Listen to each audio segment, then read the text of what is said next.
لله وكفى سلام على عباده الذين اصطفى أما بعد أعوذ بالله من الشيطان الرجيم بسم الله الرحمن الرحيم لقد خلقنا الإنسان في كبد سبحان ربك رب العزة عما يصفون وسلام على المرسلين والحمد لله رب العالمين اللهم صل على سيدنا محمد وعلى آل سيدنا محمد وبارك وسلم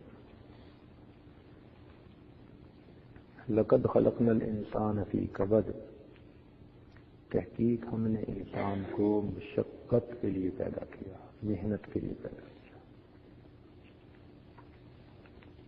یہ پوری زندگی محنت اور مشقت ہے۔ کس کے لیے؟ آخرت کی کامیابی کے لیے۔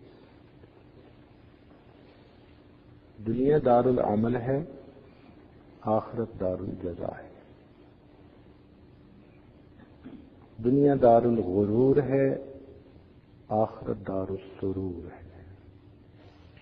دنیا دار الفنا ہے، آخرت دار البقاء ہے۔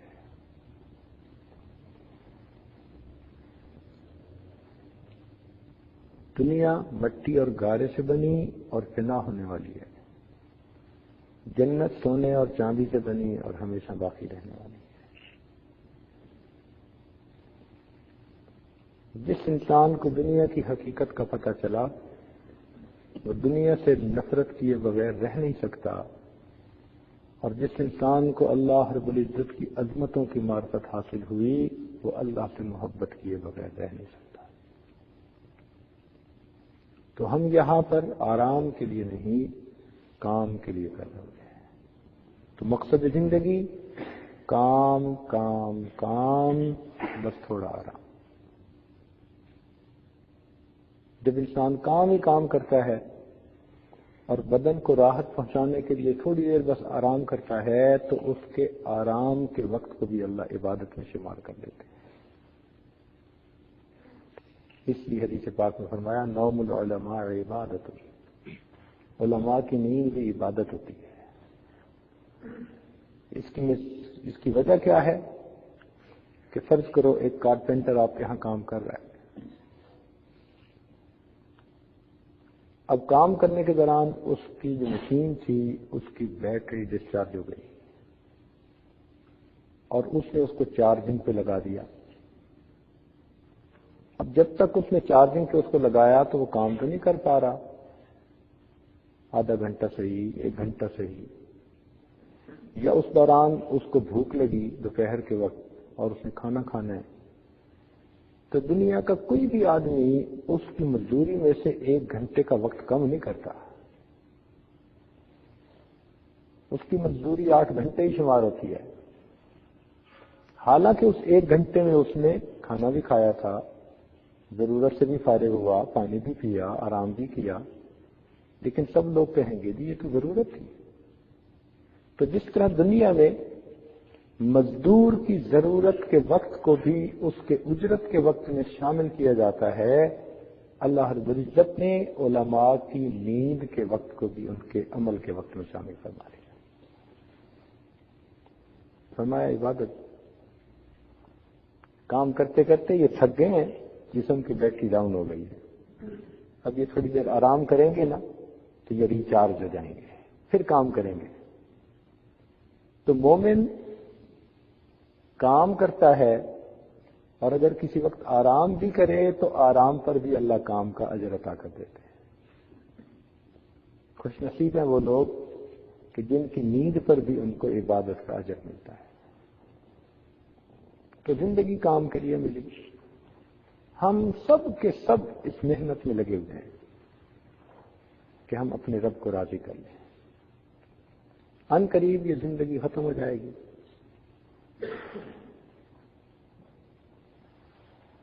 اس لیے ہمیں چاہیے کہ دنیا سے دل ہٹائیں، اللہ رب العزت کے ساتھ دل لگائیں۔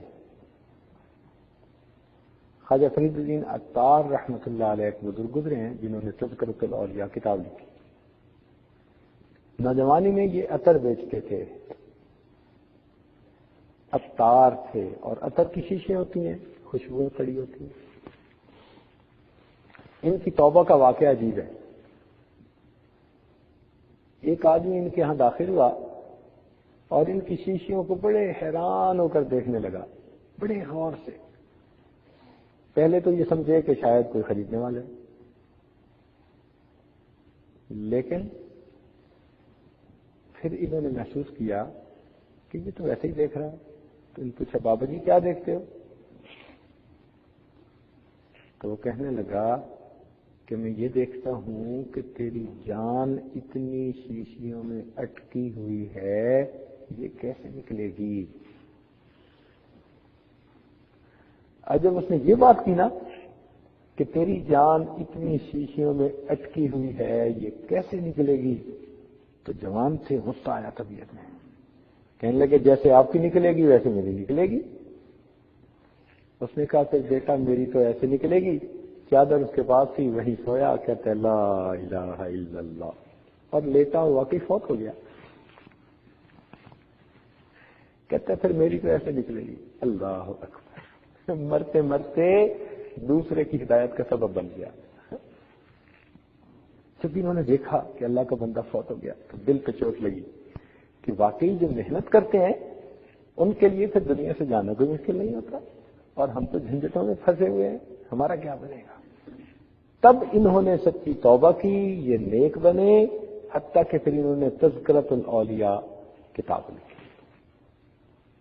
جنہوں نے محنت کی ہوتی ہے پھر ان کے لیے مرنا بڑا آسان.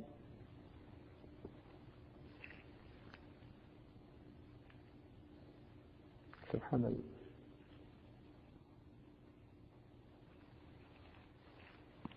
ہمارے سلسلہ نقشبندیہ کے ایک بزرگ تھے، آخری وقت قریب آ گیا، بیمار تھے، تو آخری وقت میں بس وہ اللہ کی یاد میں مست تھے. اچھا کئی ناواقف لوگ جو ہوتے ہیں نا، اللہ بچائے آخری وقت میں کہیں وہ پاس نہ ہو، اوپر والے بڑی مصیبت کرتے ہیں. وہ بیچارہ مر رہا ہوتا ہے اور یہ اس کو ہلا ہلا کے پوچھتے ہیں پہچانا میں کون ہوں، میں کون بات کر رہا ہوں، بولو تو صحیح. او خدا کے بندے، وہ ساری زندگی تمہارے ساتھ بولتا رہا، اب تو اس کے جانے کا وقت ہے. اس کو یکسوئی کے ساتھ اللہ توبہ کرنے دو. وہ کوئی وقت ہے بیوی کو پہچاننے کا؟ تھوڑی عمر بیوی کو پہچانا اس نے. اب پہچان کروا رہی ہے، مجھے پہچان رہے ہو میں کون ہوں؟ تو وہ واقف نہیں ہوتے، ان کو پتہ نہیں ہوتا کہ وہ لمحہ کیسا عجیب لمحہ ہوتا ہے. اس وقت میں تو فقط یہ کرنا چاہیے کہ میت کے پاس بیٹھ کر اونچی آواز سے لا الہ الا اللہ، لا الہ الا اللہ، لا الہ الا اللہ محمد رسول اللہ، بس یہ کلمہ تھوڑا بلند آواز سے پڑھیں تاکہ اس کے کانوں میں آواز پہنچ جائے. اس کو تلقین کہتے ہیں. اگر وہ بھولا ہوا ہے اس سبق کو تو یہ سبق اسے یاد آ جائے. تو یہ بات ہمیشہ ذہن میں رکھیں، اصول بنا لیں کہ اگر کبھی آپ کو ایسا موقع آئے کہ کوئی بندہ ایسی کیفیت میں ہے، مت پوچھیں، بات کرو میں کون ہوں، آپ کون ہیں، گیا کون کون کا وقت ہے. اب تو اس کو یاد دلاؤ اصل جو مقصد ہے. من کان آخر کلامہ لا الہ الا اللہ دخل الجنہ. تو اس کو تو یہ یاد دلانا چاہیے. اچھا ایک اور یہ بات چل گئی تو چونکہ اہم بات ہے اس لیے ذرا ایک دو باتیں اس بارے میں بتاتا چلوں کہ لوگ ایک کام اس موقع پہ یہ کرتے ہیں کہ اس کو ڈاکٹروں کے حوالے کر دیتے ہیں اور ڈاکٹر اس کو نشے کا ٹیکہ لگا دیتے ہیں.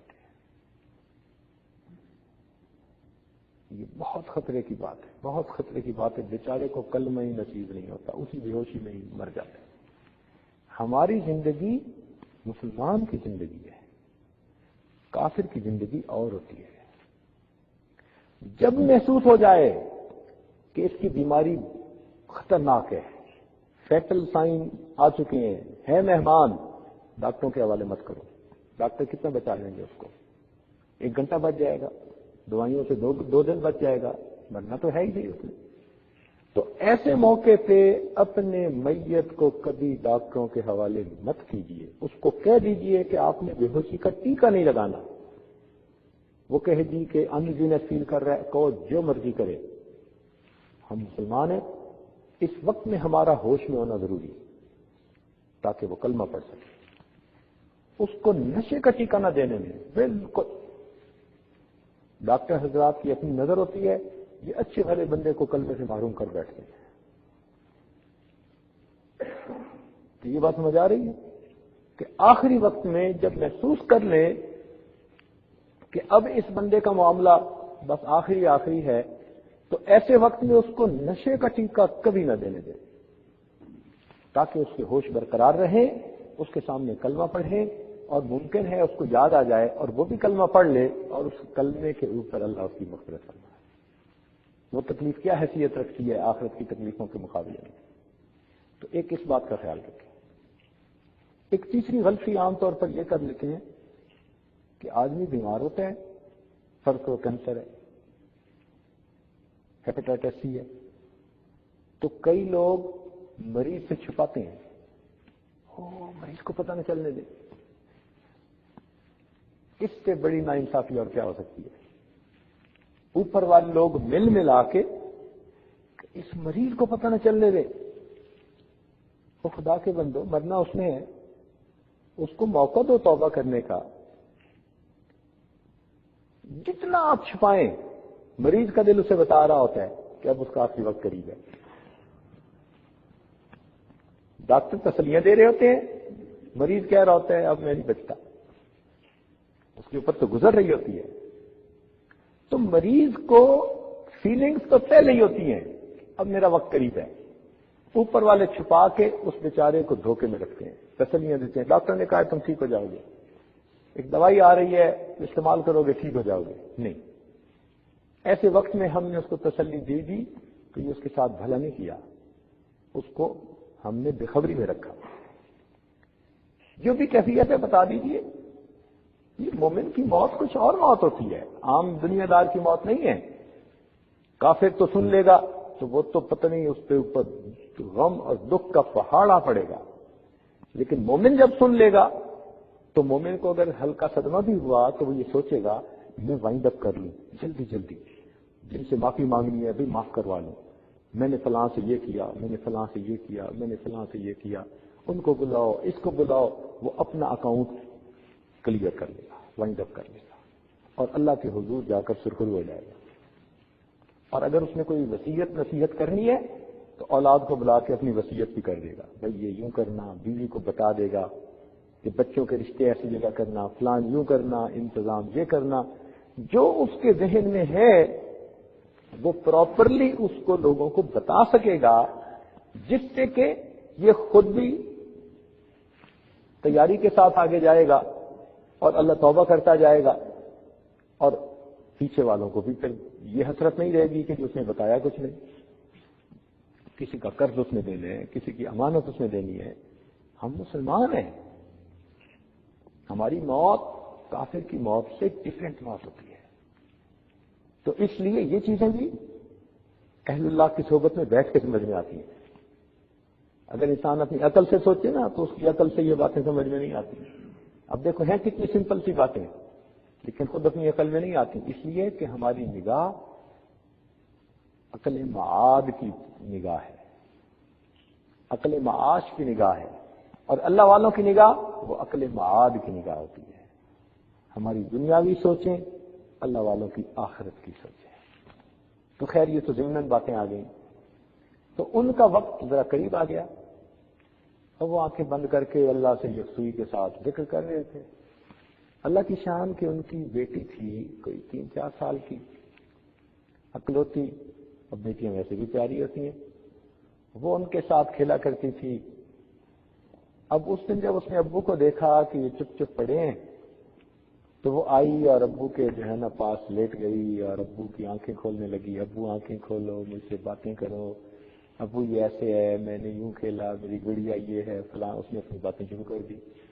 اب یہ آنکھیں بند کر کے پڑے. جب بیٹی نے دیکھا کہ ابو ریسپونڈ نہیں کر رہے، جیسے پہلے میرے ساتھ بات کرتے تھے، کھیلتے تھے، پیار کرتے تھے، اب نہیں کر رہے، تو بچی بچی ہوتی ہے، وہ اپنے آپ میں ہی ناراض ہوگی. ابو آپ مجھ سے نہیں بولتے، میں کاٹی کرتی ہوں، میں بھی نہیں بولوں گی. چلو، اب وہ ناراض ہو کے چلی گئی اور دوسرے کمرے میں جا کے اس نے رونا شروع کر دیا اونچا اونچا.